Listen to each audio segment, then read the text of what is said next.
ये वैसी स्थिति नहीं है, कोई मतलब गैप है, उस गैप को कैसे फिल करना है।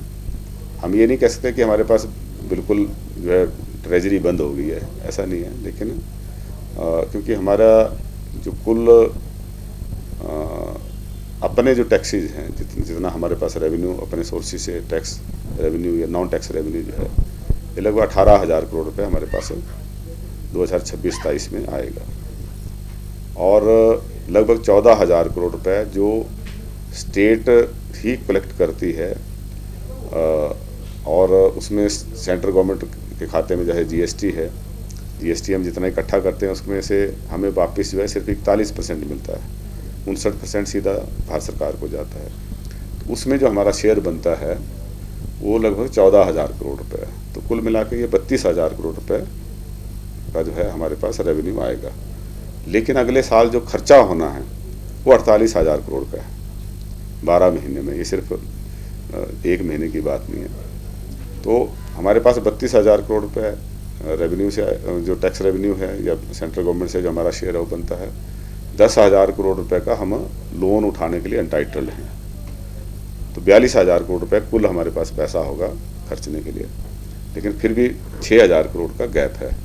उस 6,000 करोड़ को कैसे हमने जनरेट करना है, कहाँ से उसका प्रबंध करना है, उसके ऊपर जो है गंभीर विचार विमर्श कर रहे हैं। एक तो हम रेवेन्यू को बढ़ाएं,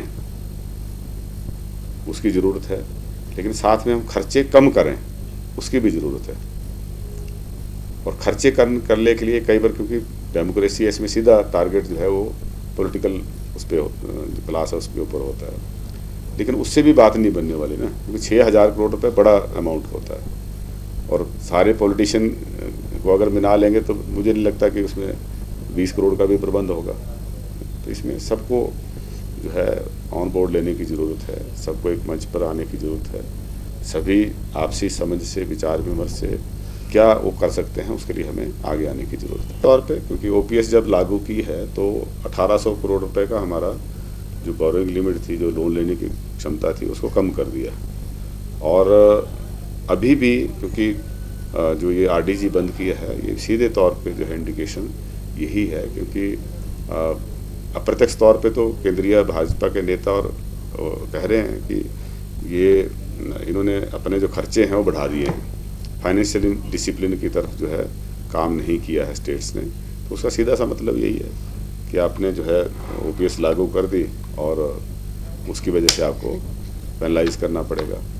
लेकिन फिर भी हमें बीच का रास्ता निकालना चाहिए। ओपीएस लंबे समय तक सस्टेनेबल नहीं है। जब ओपीएस लागू की थी उसमें यूपीएस नहीं थे, अब हमारे पास यूपीएस का विकल्प है और वित्त विभाग ने भी इसमें सुझाव दिया है। उसके ऊपर भी विचार विमर्श करेंगे कि क्या इसमें हो सकता है, करना चाहिए, सबको करना चाहिए। जिनको मिल गया उनको तो मिल गया, लेकिन आगे इसको कंटिन्यू आने वाले उसके लिए कर सकते हैं। चाहते तो सभी हैं, हम भी चाहते हैं कि ऐसा हो, हर पॉलिटिशियन चाहता है, लेकिन क्या हम उस स्थिति में होंगे, इसके बारे में सोच विचार करना बहुत ज़रूरी है।